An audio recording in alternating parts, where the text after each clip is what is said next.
ప్రముఖ నటి దర్శకురాలు super star Krishna భార్య విజయ నిర్మల గుండెపోటుతో చనిపోయారు. 1946 ఫిబ్రవరి 20న ఆమె తమిళనాడులోని తెలుగు కుటుంబంలో జన్మించారు. బాలనటిగా కెరీర్ ప్రారంభించిన విజయ నిర్మల సినీ రంగంలో వచ్చిన ప్రతి అవకాశాన్ని ఉపయోగించుకొని హీరోయిన్ గా, దర్శకురాలిగా, నిర్మాతగా తన సత్తా చాటిన బహుముఖ ప్రజ్ఞాశాలి. ప్రపంచంలో అత్యధిక చిత్రాలకు దర్శకత్వం వహించిన మహిళ. గిన్నిస్ బుక్ లో స్థానం సంపాదించింది. నటిగా, నిర్మాతగా, దర్శకురాలిగా సినీ రంగంపై తనదైన ముద్ర వేసిన విజయ నిర్మల 1946 ఫిబ్రవరి 20న గుంటూరు జిల్లా నరసరావుపేటలో జన్మించారు. ప్రతి మగాడి విజయం వెనుక ఒక స్త్రీ ఉంటుంది అంటారు. విజయ నిర్మల విషయంలో ఇది రివర్స్. ఆమె విజయం వెనుక ఆమె భర్త సూపర్ స్టార్ కృష్ణ సహాయ సహకారాలున్నాయి.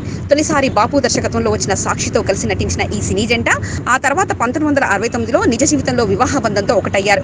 ఇక దర్శకురాలిగా ఆమె మొదటి సినిమా మీనాలో హీరో కృష్ణ, చివరి సినిమా నేరము శిక్షలో కథానాయకుడు కూడా సూపర్ స్టార్ కృష్ణనే. అంతేకాదు, నటిగా విజయ నిర్మల చివరి చిత్రం కూడా కృష్ణ హీరోగా నటించిన శ్రీశ్రీ కావడం విశేషం.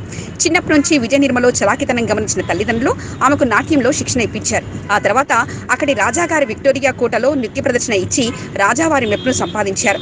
ఆ తర్వాత నిర్మల కుటుంబం మద్రాసుకు బదిలీ కావడంతో ఆమె జీవితాన్ని మలుపు తిప్పింది. విజయ నిర్మల అసలు పేరు నిర్మల. విజయ స్టూడియోలో తన సినీ ప్రస్థానం మొదలు కావడంతో అందుకు గుర్తుగా పేరు ముందు విజయ చేర్చుకుందామే. దాంతో విజయ నిర్మలగా మారింది. తెలుగులో హీరోయిన్ గా ఫస్ట్ ఛాన్స్ వచ్చింది మాత్రం వాహిని వారి రంగుల రాట్నంలో. 1966లో బిఎన్ రెడ్డి నిర్మించిన దర్శకత్వం వహించిన ఈ చిత్రం ఆ ఏడాది రాష్ట్ర ఉత్తమ చిత్రంగా బంగారు నంది పురస్కారం సాధించింది. ఆ తర్వాత దాదాపు 200 పైగా తెలుగు, తమిళ, మలయాళ చిత్రాల్లో తనదైన నటనతో మెప్పించింది. విజయ నిర్మల తన భర్తతో కలిసి వాళ్ళిద్దరి పేర్లు వచ్చేలా విజయ కృష్ణ మూవీస్ బ్యానర్ స్థాపించారు. ఈ సంస్థ ద్వారా పలు విజయవంతమైన చిత్రాలు నిర్మించి దర్శకత్వం వహించారు. తెలుగులో 40 పైగా చిత్రాలకు దర్శకత్వం వహించారు విజయ నిర్మల. ఈమె ఘనతను గుర్తించిన గిన్నిస్ బుక్ వారు ప్రపంచంలోనే అత్యధిక చిత్రాలకు దర్శకత్వం వహించిన మహిళగా విజయ నిర్మలను పేరును గిన్నిస్ రికార్డును ఎక్కించారు. సినీ పరిశ్రమకు విజయ నిర్మల చేసిన సేవలకు గాను ఆంధ్రప్రదేశ్ ప్రభుత్వం 2008లో రఘుపతి వెంకయ్య అవార్డుతో సత్కరించింది.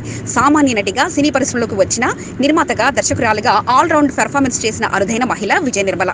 తెలుగు సినీ రంగంపై తనదైన ముద్ర వేశారామె. మహిళా దర్శకులకు ఆమె మార్గదర్శి అనడంలో ఎలాంటి సందేహం లేదు.